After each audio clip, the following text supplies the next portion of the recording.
So I'm here at like 4,400 feet in the dark at night on the side of a limestone cliff in Agave Utahensis Eborispina Habitat. And that's what we're gonna be talking about this week. The habitat that Agave Utahensis Eborispina lives in, what makes that habitat different than other Utahensis habitats, particularly Nevadensis, and what makes Eborispina itself such an amazing variety of Utahensis.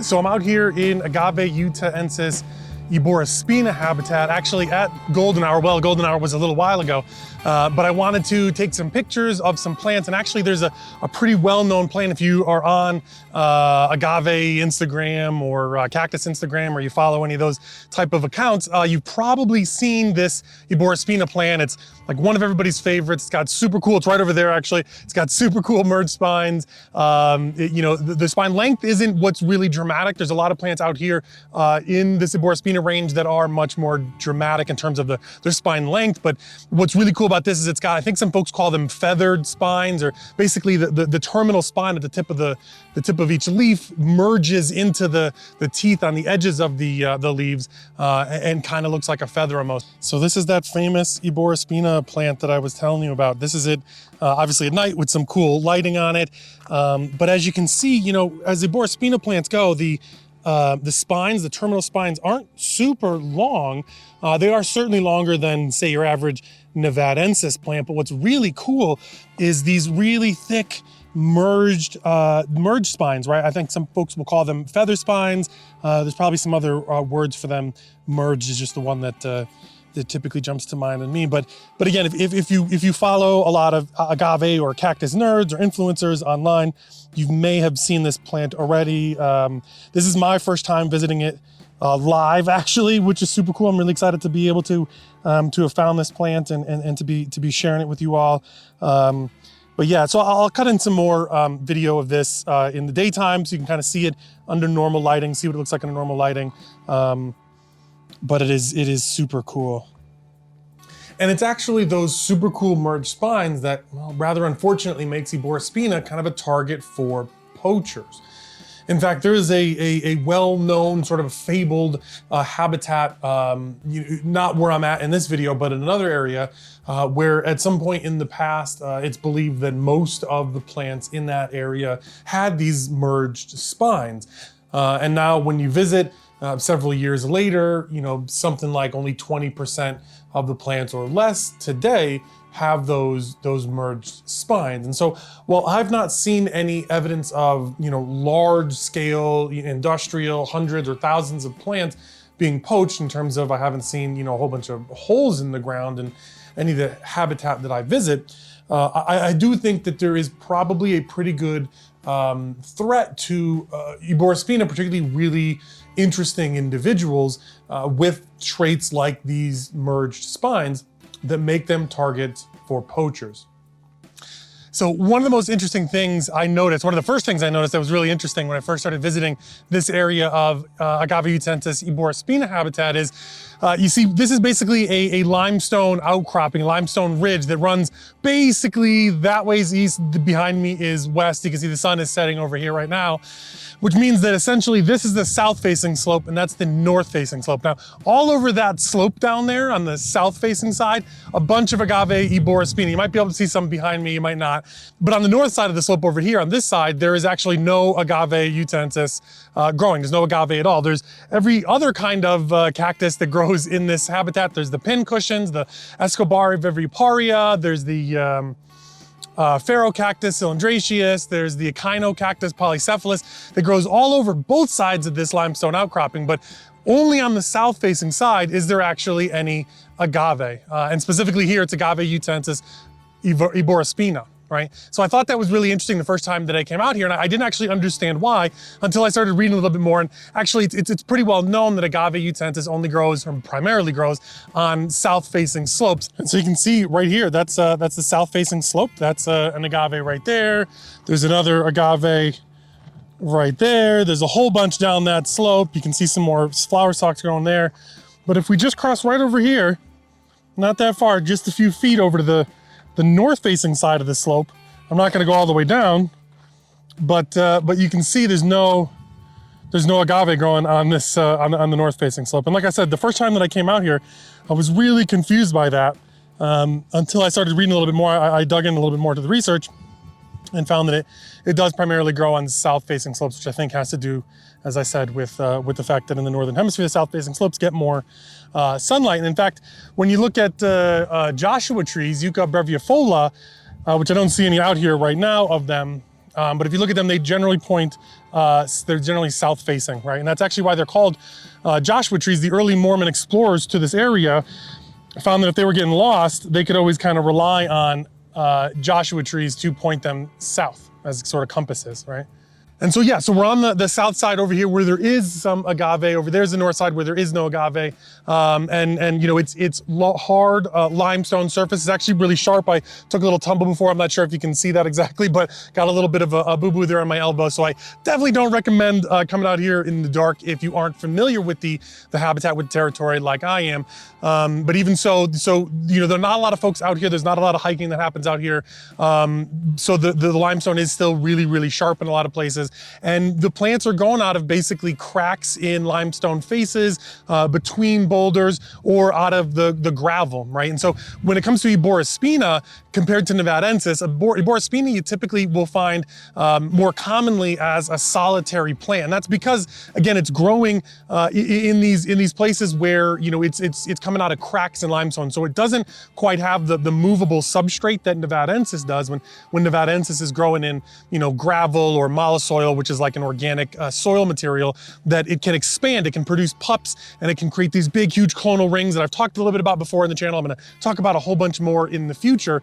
But here out in Eborispina territory, those kind of rings, those kind of large clumps are a lot less common. Because again, they're growing out of cracks in limestone faces, solid limestone rock.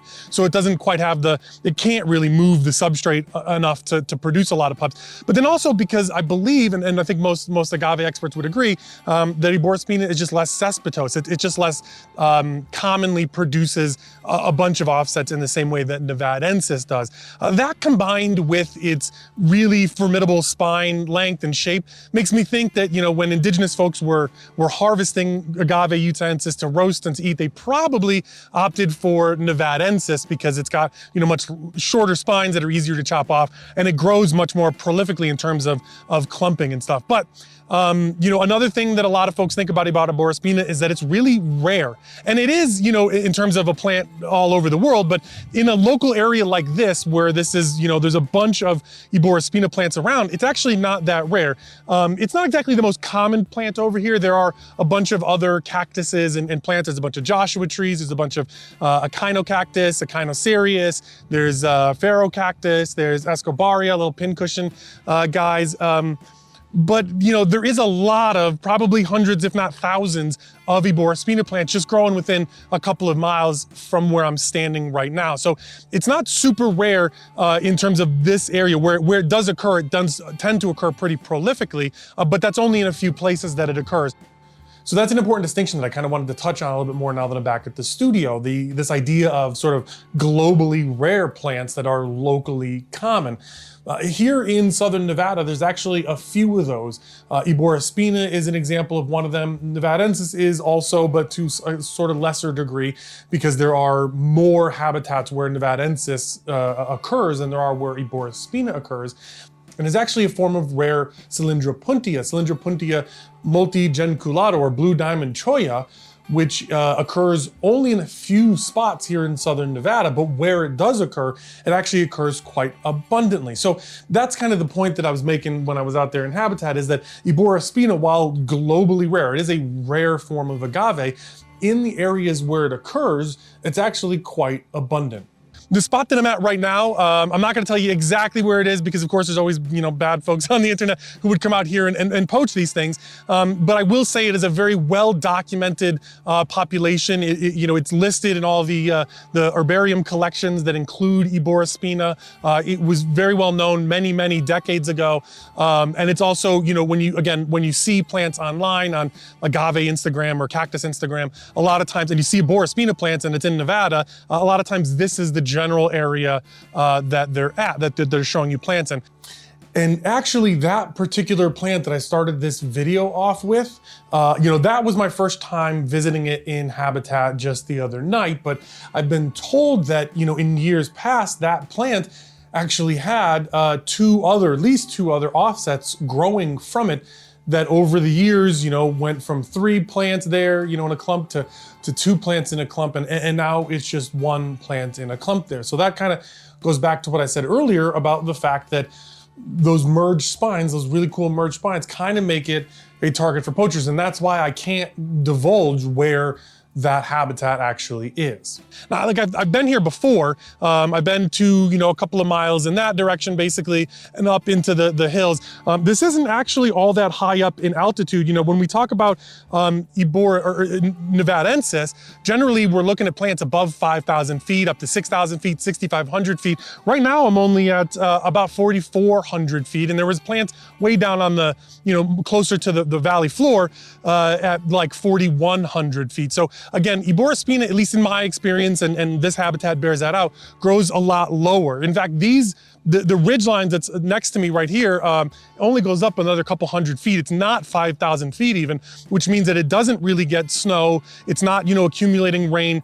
So in the same way that a lot of the peaks that Nevadensis grows under are high enough up to accumulate snow and to get moisture in to feed these plants. And so on this side where the Eborispina is growing, again, it's on the south side, but it's also sort of in large cracks, almost washes, where when it does rain, which is fairly infrequently, the water is going to get channeled, and that's how it's going to get a lot of its moisture.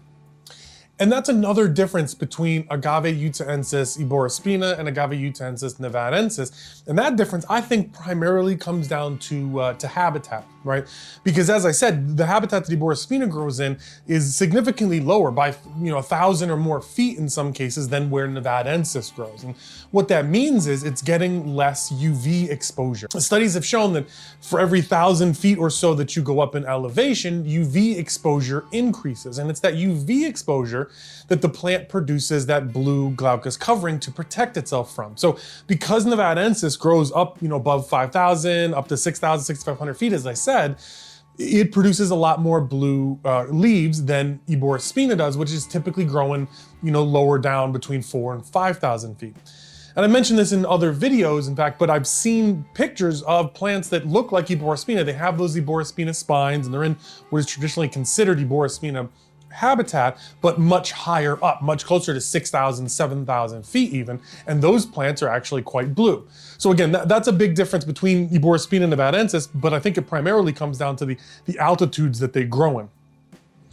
So you often hear me talk about how the line between Eborispina and Nevadensis isn't quite as clear cut as you may think it is at first. And here's a great example of that. So normally, when you see Eborispina spines, they are much longer as this plants are, compared to its leaf size. But normally you don't see them quite as wavy or almost spiral in a couple of cases like down here as these. And of course, the common name for Agave Utahensis Eborispina is actually ivory-spined agave. And as you can see here, this has got those brown, those darker central spines, like you see typically more commonly on Nevadensis. So yeah, this is a great example of why the difference between Eborispina and Nevadensis isn't quite as clear cut as you might expect. The only thing we can really rely on, though, is those really long spines compared to the leaf length. I mean, in some cases, the terminal spines seem to be basically almost as long as the leaves themselves.